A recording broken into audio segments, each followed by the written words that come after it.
Thanks, Stan. Good afternoon. Welcome. Thank you for coming out to hear our story today.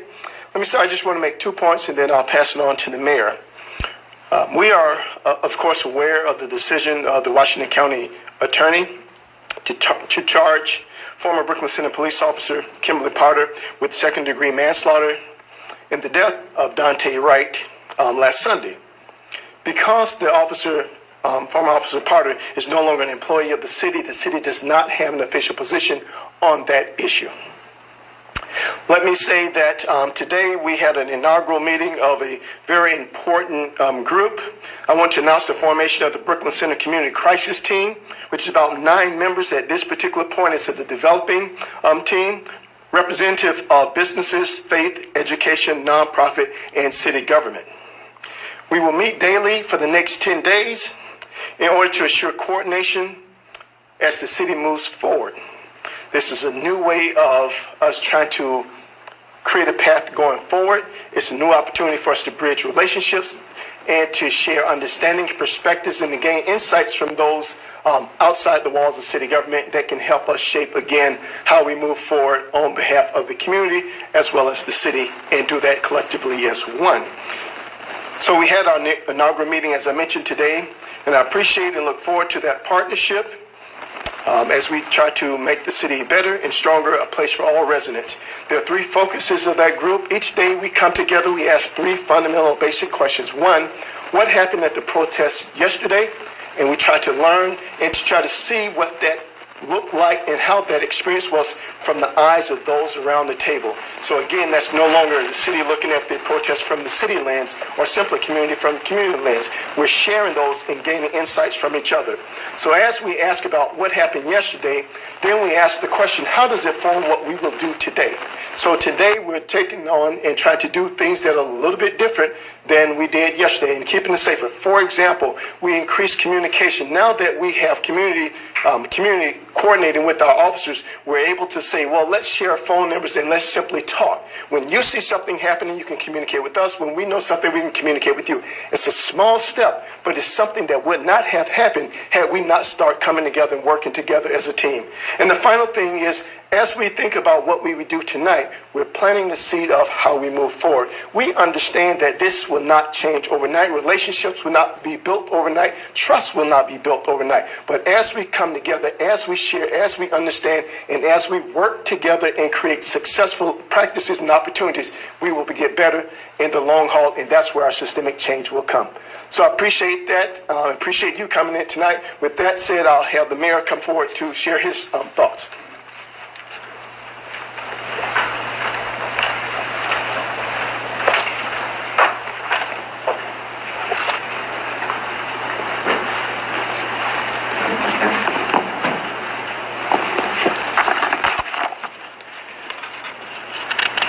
Good afternoon.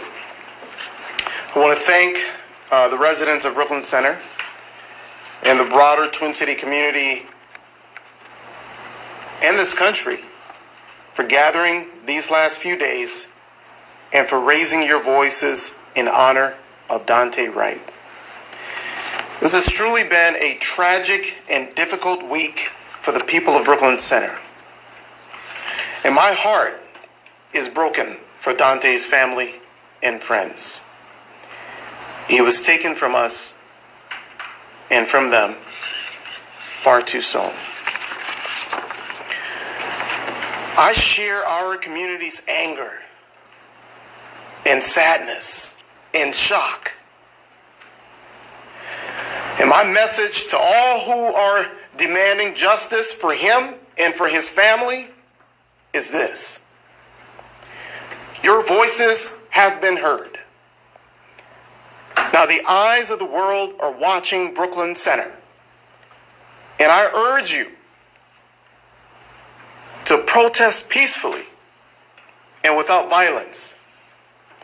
Let us show the best of our community. And to the Wright family, I know that there is nothing I can say or do that will bring Dante back or ease your grief. But I promise you this: his death will not go in vain. And as we navigate this challenge, we are going to strive to ensure the safety of our residents and our staff, including our public safety officers, and we are working to safeguard our businesses and other gathering places from damage. With the news of the decision to charge the former Brooklyn Center police officer with manslaughter comes a prolonged period of continued grieving, hurt, and understandable anger. Our task as a city and as a leadership is to allow for the expression of those very legitimate voices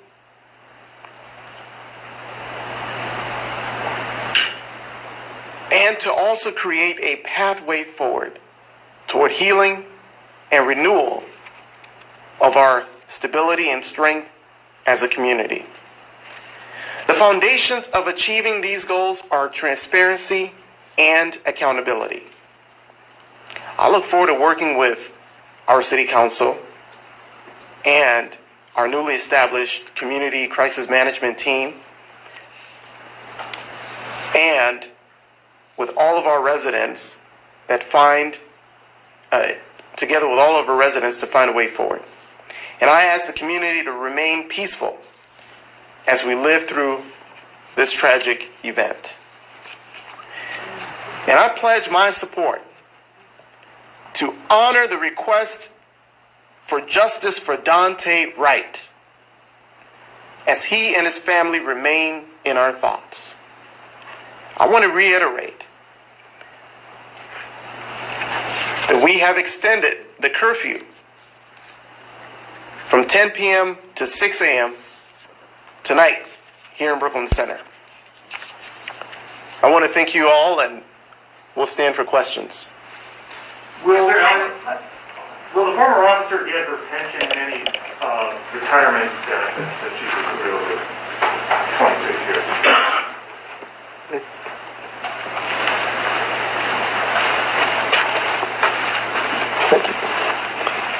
The officer did resign, and with that comes the obligation for it to be entitled to all accrued and all benefits that is due. Who is on the crisis team? Who are the people? Can you name them? And how many are they? And do any of them live in Brooklyn Center? Yes, some do. At this time, I'm not in a position to share those names because it's still forming. So as that team forms, we do anticipate having a press conference where we can introduce individual members, and we can also share that list afterwards as that team, again, forms. Can you share if you would consider some of them activists that have been at these meetings over the last few days? If they're community members, I can only say that there's some who are community members.